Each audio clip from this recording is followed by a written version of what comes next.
Живееме во држава во која 70-80% од урбаната популација се уште има проблеми со атмосферската канализација, се уште имаме многу неасфалтирани пристапни патишта до домовите на граѓаните во некои порурални средини. Имаме проблеми огромни со кои се соочуваат граѓаните од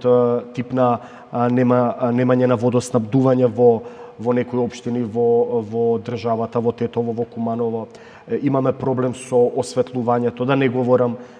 секоја зима проблемот со амбиенталниот воздух, каде што и кандидати за градоначалници или градоначалници во минатото ветувале и давале ветување дека ќе направат мерки со кои ќе се намали аерозагодувањето во главниот град и во другите градови низ републиката, каде што е тоа енормно, и Македонија е на првите места во светот, главниот град Скопје и градовите како Струмици и Тетово се меѓу во топ листите за најзагадени градови. Не знаеме тоа дали треба комбинирано и централната власт и локалната, односно сакам да кажам дека се соочуваме со невидени се уште проблеми за држава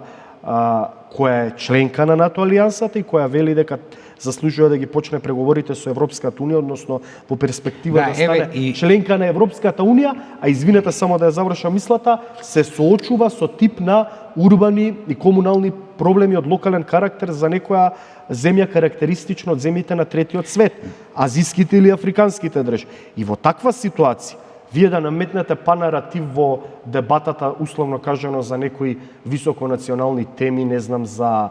преговорите со Европската унија, францускиот предлог, па не знам, степенот на квалитетот на живот од аспектот на плати, на пензии, или не знам... Очекувано беше исто нешто